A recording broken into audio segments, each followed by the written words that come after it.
Hello, namaste, welcome back to a new tutorial. र आजको भिडियोमा चाहिँ ब्राइडल नेल इन्स्पो बनाउन गइरहेको छु। अब अहिलेको सिजन चाहिँ हाम्रो ब्राइडल म्यारिजहरुको सिजन हो नि त, सो त्यही अनुसार चाहिँ मैले डिजाइन बनाइरहेको छु। यो set for bridal in red र यो चाहिँ मेरो अन डिजाइन हो। यो चाहिँ मैले इन्स्पो कहीँदेखि लिएको छुइनँ, तर हजुरहरूको लागि चाहिँ इन्स्पो हुनसक्छ, so don't forget to see. अनि यसमा चाहिँ सुरुको नेलमा चाहिँ हजुरले वान नेलमा चाहिँ सुरुमा टप कोट लाउनु होला, त्यो पनि म्याट, अनि केयर गर्नु होला फर 30 सेकेन्ड। अनि अर्को थिक कन्सिस्टेन्सीको लागि चाहिँ हजुरले builder gel plus black gel polish apply गर्नु होला। अनि त्यसलाई मिक्स गरेर चाहिँ हजुरले फ्लावर अथवा हजुरले जेको पेटल्स अथवा जेको डिजाइन बनाउनु मन छ बनाउनु होला। मैले चाहिँ यहाँ हल्का लिफ फ्लावर त्यस्तै टाइपको पेटल्स बनाइरहेको छु, देख्न सक्नुहुन्छ। अब मैले यो बिल्डर जेल र ब्ल्याक जेल पोलिस किन एप्लाई गरेको भन्दाखेरि चाहिँ फर थिक कन्सिस्टेन्सी। अब हामीले ब्ल्याक जेल मात्र एप्लाई गऱ्यौँ भने चाहिँ एकदम अलिकति 5-6 चोटि लाउनुपर्छ कि त्यसले डबल कोट गर्नुपर्छ। सो हजुरले चाहिँ बिल्डर जेल एप्लाई गरेर लाउनु भयो भने चाहिँ त्यस्तो गर्नु पर्दैन, थिक कन्सिस्टेन्सी हुन्छ। र यो चाहिँ एउटा ट्रिक अनि आइडिया पनि हो, हजुरहरूले युज गर्न सक्नुहुन्छ। अनि यसलाई डिजाइन बनाइसकेपछि क्योर गर्नु होला फर 30 सेकेन्ड।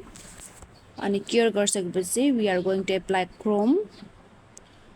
जहिले पनि हामीले चाहिँ क्रोम एप्लाई गर्नुभन्दा अगाडि चाहिँ we need to make sure the surface of nail is matte है। अब एउटा म्याट गर्ने पनि दुईवटा वे छ। एउटा भनेको चाहिँ तपाईँको बफिङ गरेर म्याट बनाउन सक्नुहुन्छ, अर्को भनेको चाहिँ म्याट टप कोट एप्लाई गरेर गर्न सक्नुहुन्छ। त्यो चाहिँ हजुरको चोइस हो, दुईवटामा कुन स्टेप युज गर्नुहुन्छ भनेर। अनि यसमा चाहिँ मैले नर्मली यस्तो डिजाइन बनाइरहेको छु, अनि यसलाई पनि केयर गर्नुपर्ने हुन्छ, मैले अघि नै भनिसकेँ। केयर गर्नु होला फर 60 सेकेन्ड। अनि अब क्रोममा चाहिँ म गोल्डन क्रोम चुज गरिरहेको छु। क्रोम पनि हजुर सिल्भरमा पनि युज गर्न सक्नुहुन्छ, और रेड क्रोम पनि हुन्छ, अनि आई थिङ्क नेभी ब्लू और डार्क ब्लू पनि हुन्छ है। र मैले केयर गरिसकेँ 60 सेकेन्ड। अनि हजुरले चाहिँ यसरी डिजाइनमा लाउनु होला। अनि लगाइसकेपछि हजुरले यसलाई डस्ट अफ गर्नुपर्ने हुन्छ। अनि कहिलेकाहीँ तल तल कता कता टाँसेको हुन्छ नि त Chrome, so don't worry guys, यसको लागि पनि म सोल्युसन यही भिडियोमा हजुरलाई भन्न गइरहेको छु। र मेरो पनि अलिअलि लागिरहेको छ डिजाइनमा, देख्न सक्नुहुन्छ, सो नो वरिज। सुरुमा चाहिँ डस्ट अफ गर्नु होला। अनि डस्ट अफ गरिसकेपछि चाहिँ एउटा फ्ल्याट ब्रस लिनु होला सानो, अनि त्यसलाई चाहिँ हाम्रो जुन त्यो नेल क्लिन्जर छ त्यसमा चाहिँ हजुरले चाहिँ अलिकति डिप गर्नु होला। अनि यसरी नै हजुरले जहाँ जहाँ लागेको छ त्यहाँ पुस्नु होला। अनि यो पुस्दाखेरि चाहिँ बी केयरफुल, जुन डिजाइनमा हामीले लगाएको छौँ त्यहाँ चाहिँ नबिग्रोस् है, त्यो चाहिँ नजाओस्। अनि अनि त्यति गरिसकेपछि हजुरले चाहिँ टप कोट एप्लाई गर्नु होला ग्लोसीमा, अनि केयर गर्नु होला। अनि केयर गरिसकेपछि एगेन हजुरहरूले चाहिँ यो ब्युटिफुल डायमन्ड्स नेल स्टोनहरू लगाउनु होला। हजुरलाई जुन मन लाग्छ, जुन मनपर्छ त्यही एप्लाई गर्नु होला।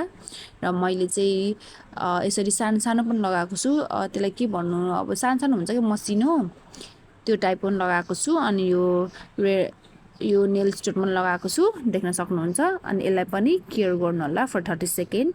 र यो चाहिँ हजुरले नेल स्टोनको ग्लु हुन्छ फाल्टे, त्यो लाउनु होला, अनि चाहिँ टाल्नु होला है, फेरि झर्छ। सो अब यो मसिनोलाई चाहिँ के भन्छ गाइज आई डोन्ट नो होइन, यसले चाहिँ अलिकति डिटेलिङ्सहरू राम्रो दिन्छ, राम्रो देखाउँछ। अब यसको चाहिँ मलाई थाहा नै भएन यसको नाम के हो, स्मल अन्डा छ क्या, अन्डा जस्तै। सो देख्न सक्नुहुन्छ। अनि यसलाई केयर गरिसकेपछि हियर हाउ इट्स लुक, एकदम रेड इन गोल्ड, अनि अझ नेल स्टोनहरू लाउँदा त यति राम्रो देखिन्छ। आई होप हजुरहरूलाई यो डिजाइन मन पर्यो होला। So let's go for second design. Second डिजाइनमा चाहिँ हामीले ग्लास क्रोम प्लस यो चाहिँ मैले क्लियर जेल एप्लाई गरिरहेको छु। र हजुरहरूले चाहिँ जुनसुकै हजुरको 3D यो जुन 3D जेल हुन्छ, हजुरले चाहिँ यसमा चाहिँ क्रोम मिक्स गरेर और कलर पनि मिक्स गरेर चाहिँ हजुरले जेल पोलिस पनि युज गर्न सक्नुहुन्छ। र यसरी हजुरले चाहिँ एउटा पेटल्स बनाउनु होला, स्मल स्मल स्मल पेटल्स के, ठुलो ठुलो होइन, small small. But if you guys wish then you guys can create the different kind of petals has you wish. यसमा चाहिँ नो प्रब्लम कि हामी डिजाइन गर्दाखेरि चाहिँ आफूलाई जस्तो मन लाग्छ, आफ्नो दिमागमा जस्तो आउँछ, मनमा जस्तो आउँछ, जस्तो इमेजिन गरिन्छ त्यस्तै बनाइन्छ के है। सो मैले चाहिँ यसरी 3 पेटल्स लगाइसकेँ अनि यसलाई पनि क्योर गर्नुपर्ने हुन्छ फर 30 सेकेन्ड। क्योर गाइज, हरेक कुरा हामी डिजाइन बनाउँछौँ क्योर गर्छौँ है। अनि त्यसपछि फेरि अर्को कार्बिङ जेल थोरै लिनु होला अनि यसलाई चाहिँ हल्का लिफ अथवा हल्का कस्तो भन्नु त्यो लहरा हुन्छ नि त्यस्तै टाइपको डिजाइन बनाउनु होला। अनि डिजाइन गरिसकेपछि चाहिँ हजुरले यसलाई पनि केयर गर्नुपर्ने हुन्छ। अनि मैले यहाँ जुन यो चुचो सेतो भएको छ नि टुल्स, त्यो चाहिँ सिलिकन टुल्स हो गाइज, डोन्ट गेट कन्फ्युज है। सिलिकन टुल्सको हेल्पले बनाउनु होला डिजाइन। अनि यसपछि चाहिँ हजुरले फेरि नेल स्टोन एप्लाई गर्नु होला अनि फेरि क्योर गर्नु होला फर 10 सेकेन्ड। अब यो 3D जेल पनि अलिकति दह्रो हुनु पऱ्यो नि त, त्यसको लागि केयर गर्नु पऱ्यो अभियसली।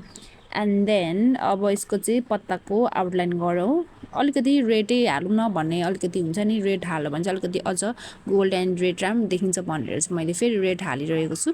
त्यसको आउटर आउटलाइन गर्नु होला छेउछेउमा अनि यसलाई पनि क्योर गर्नु होला फर 20 सेकेन्ड।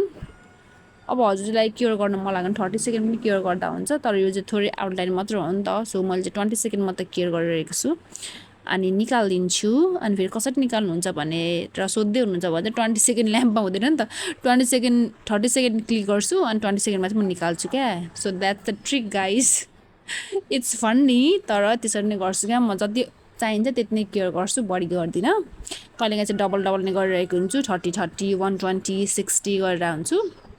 सो त्यस्तो गर्नु होला। अनि त्यसरी गरिसकेपछि हजुरले लास्टमा भनेको चाहिँ we are going to apply glossy top coat as usual and we will be done. र यो पनि हाम्रो अहिले चाहिँ मैले ग्लसी टप कोट एप्लाई गरिरहेको छु है। अनि त्यसलाई चाहिँ 60 सेकेन्ड केयर गर्नु होला। अनि यो चाहिँ फेरि अर्को डिजाइन है, यो चाहिँ एकदम इजी डिजाइन छ। सुरुमा चाहिँ हजुरले बेस कलर एप्लाई गरिसकेपछि चाहिँ हजुरले नेल स्टोन ग्रिनमा एप्लाई गरिरहेको छु मैले। अनि त्यहाँ सानो यो जुन गोल्डन कलरको स्टोन एप्लाई गरेँ। एन्ड देन हजुरहरूले चाहिँ यो फोइल स्टिकर एप्लाई गर्नु होला गोल्डनमा। अब फोइल स्टिकर पनि डिफ्रेन्ट कलरमा हुन्छ, हजुरले चुज गरेर एप्लाई गर्न सक्नुहुन्छ।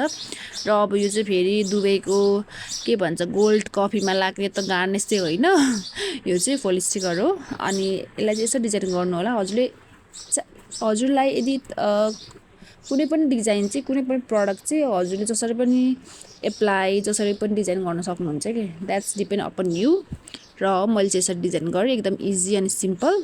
अनि सकेपछि चाहिँ टप कोट एप्लाई गरेँ अनि क्योर इट फर 60 सेकेन्ड अनि we will be done for this design. अब अर्को डिजाइन चाहिँ मैले अलिकति बिगारेँ गाइज, यो चाहिँ कलरमा चुजमा अलिकति मिस्टेक भयो but it came out pretty. र यसरी चाहिँ हजुरले यो क्याटा जेल पोलिसलाई एक्टिभेट गरेर चाहिँ हजुरले म्याग्नेट युज गर्नु फ्लावरको। अनि क्योर गरिसकेपछि चाहिँ हजुरले यसरी नै एक एकवटा राइन स्टोन लगाइसकेपछि चाहिँ यसलाई फेरि फोइल स्टिकर लगाउनु होला। फोइल स्टिकर लगाइसकेपछि चाहिँ जुन हामीले अघि फ्लावर बनाएको थियौँ त्यसकै आउटलाइनमा हल्का रेडले आउटलाइन गरिदिनु होला, सेप बनाइदिनु होला फ्लावरको। त्यो जुन लिफ हुन्छ नि त्यो टाइपको चाहिँ हजुरहरूले लाइन कोरिदिनु होला। अनि लाइन कोरिसकेपछि चाहिँ लाइन ड्र गर्नु है। अलिकति बोल्दै लाइक सिधा टाइपको बोलिदिन्छु कि कतिले बुझ्नुहुन्न, so never mind. Line draw गर्नु होला है, जस्तै फ्लावरको जुन आउटलाइन हुन्छ त्यसकै सेपमा गर्नु होला। अनि cure for 30 second and apply matte top coat and we will be done. तर यो अलिकति डिजाइन त राम्रै हो साथीभाइहरू, तर अलिकति कस्तो कलर अलिकति मिसम्याच भयो क्या, म्याचिङ भएन। So this got really wrong but I am happy कि design is coming good pretty and nice. I hope हजुरहरूलाई पनि मन पर्यो होला भन्ने होप गर्दछु। And here I am applying top coat. Let's create last design. त्यसको लागि चाहिँ फेरि हजुरले म्याट टप कोट एप्लाई गर्नु होला अनि क्योर इट फर 30 सेकेन्ड अनि क्योर गरिसकेपछि हजुरले फेरि अघि जुन हामीले builder gel and black gel polish apply गरेको थियौँ, मिक्स गरेको थियौँ, त्यही नै हजुरले चाहिँ फेरि सेम यसरी हल्का राउन्ड सेपमा गर्नु होला सुरुमा। अनि त्यसपछि चाहिँ हजुरले अर्का यसको डिजाइन निकाल्नु पर्ने हुन्छ, कर्भ वेमा निकालौँ है। अनि निकालिसकेपछि हजुरले यसलाई क्योर गर्नुपर्ने हुन्छ फर 30 सेकेन्ड एगेन। अनि 30 सेकेन्ड भइसकेपछि हजुरले चाहिँ युजिङ रेड क्रोम, मैले अघि हजुरलाई गोल्डन क्रोम युज गर्दाखेरि चाहिँ रेड क्रोम पनि हुन्छ भनेको थिएँ नि। So this is the red chrome I am applying. Red chrome, golden, silver धेरै हुन्छ, लिक्विडमा पनि हुन्छ, पाउडरमा पनि हुन्छ, सो डोन्ट गेट कन्फ्युज। अलिकति इफेक्ट भनेको कुनैले डार्कर दिन्छ, कुनैले लाइटर दिन्छ, त्यो चाहिँ लिक्विड पाउडरमा फरक हुन्छ है। Don't get confuse again. र म हजुरलाई त्यसको पनि एउटा सर्ट भिडियो हाल्नेछु टाइम मिलाएर गाइज है। अनि यसरी हजुरले एप्लाई गरिसकेपछि यसलाई डस्ट अफ गर्नु होला। अनि त्यसपछि चाहिँ एप्लाई गर्नु होला glossy top coat. Glossy top coat apply गरिसकेपछि चाहिँ केयर गर्नु होला for 60 second. Here how it's came कस्तो राम्रो आउँछ क्या यो क्रोमको चाहिँ नि, like everyone are fan of chrome क्या, सबैलाई क्रोम डिजाइन मनपर्छ। अनि त्यसपछि चाहिँ थोरै हजुरले चाहिँ नेल स्टोन पनि एप्लाई गर्नु होला। And here the final look guys. I hope हजुरहरूलाई मन पर्यो होला यो design that I created for you guys, and thank you so much for watching. See you in next time.